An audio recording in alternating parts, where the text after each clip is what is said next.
زندگی پر ہمارا ایمان۔ تو ڈاکٹر صاحب نے تاریخی زندگی گزاری، ڈاکٹر صاحب نے تاریخ رقم، کوئی شک نہیں ہے کہ ڈاکٹر صاحب کا ٹیلنٹ پوری دنیا میں کسی نے دیکھا ہو تو مجھے آپ بتا، یہ ٹیلنٹ پاکستان ہی کو ملا اور پاکستان کے بیٹے عامر لیاقت کو ملا۔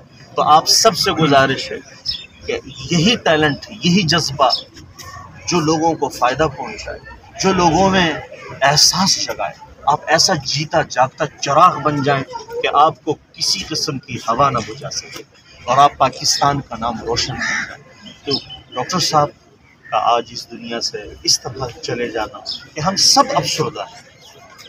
دنیا میں گلے شکوے ہوتے رہتے ہیں، کمی کوتاہیاں ہوتی رہتی ہیں، کیونکہ یہ اسباب کی دنیا ہے اور انسان بشر ہے، اچھائی بھی کرتا ہے برائی بھی کرتا ہے، لیکن اس کے لیے اس کا پوچھنے والا اللہ ہے، اس کے لیے اس کے کرامن کاتبین ہیں۔ ہم کرامن کاتبین نہ بنیں، ہم عیب دیکھیں اور پھر برا اور جو خوبیاں ہیں اس کو نظر انداز کر دیں، یہ کہاں کی انصاف ہے؟ اللہ کے نبی کی سنت تھی جس میں 99 برائیاں ہوتی تھی، ایک خوبی ہوتی تھی، آپ 99 برائیوں پہ کانٹا پھیرتے اور ایک خوبی اس کی ایکسپٹ کرتے۔ اب ہماری سنت کیا بن گئی ہے؟ جس کے اندر 99 خوبیاں ہوں، ایک برائی ہو، ہم 99 خوبیوں پہ کانٹا پھیرتے ہیں اور ایک اس کا عیب ایکسپٹ کرتے ہیں۔ یہ تو ہم اس کا کچرا چننے والے کو ہم کس نگاہوں سے دیکھتے ہیں؟ ہم بھی ان کچرا چننے والوں کی طرح ہیں جو لوگوں کا چنتے ہیں، جو لوگوں کے عیب کا کچرا چنتے ہیں۔ ہرگز ایسا نہ کریں، کسی کی بربادی میں اپنا حصہ نہ ڈالیں، کسی کے آنسو آپ کی وجہ سے نہ ٹپکیں، کسی کا دل آپ کی وجہ سے نہ ٹوٹے۔ بیت اللہ کو توڑنا چھوٹا گناہ ہے، کسی مسلمان کا دل توڑنا بڑا گناہ ہے۔ اللہ تعالیٰ نے مولانا صاحب، آپ اس بارے میں اس وقت اس قوم کو کیا پیغام دیں گے جو عامر لیاقت کی سوشل میڈیا کے اوپر جو کردار کشی کی جا رہی تھی نگیٹو کے حوالے سے؟ تو میں یہ چاہتا ہوں کہ آپ اس قوم کو کوئی ایسا پیغام دیں کہ آئندہ کوئی اور اس طرح کے افسانے عامر لیاقت کے افسانے کوئی نہ ہو سکے۔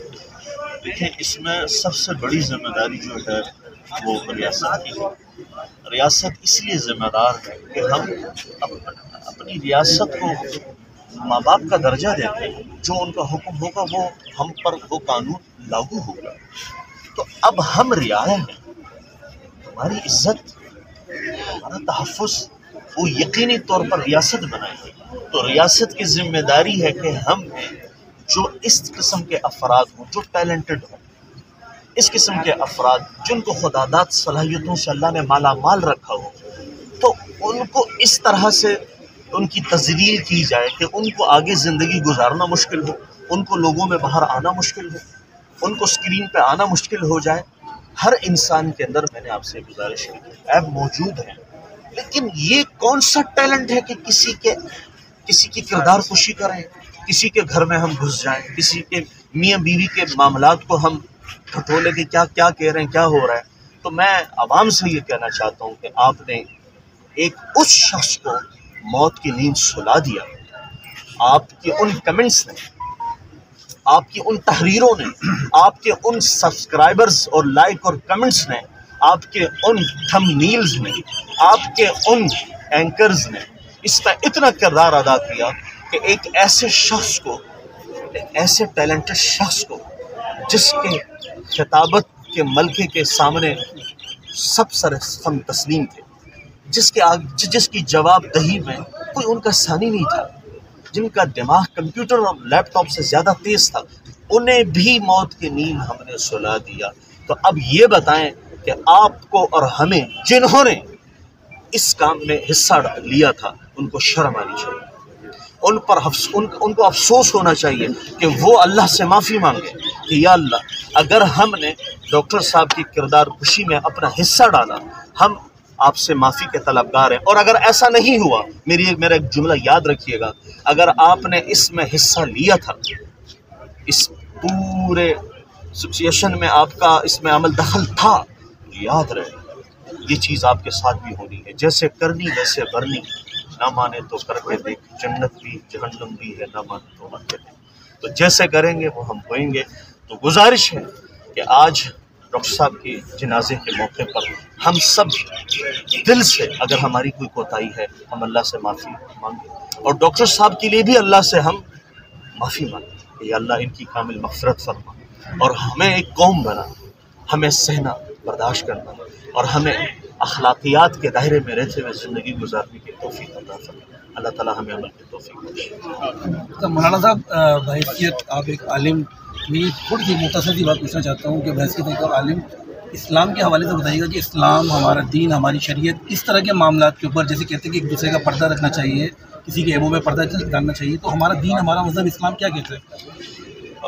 اللہ کے نبی صلی اللہ علیہ وسلم کی حدیث ہے کہ اگر کسی انسان، کسی مسلمان، کسی انسان، کسی مومن کا، کسی مرد اور عورت کا پردہ رکھنا، اللہ تعالیٰ اس کی پردہ پوشی فرمائے، اور جس نے کسی کی پردہ دری کی تو اللہ تعالیٰ گھر بیٹھے اس کو رسوا کرے، یہ حدیث ہے۔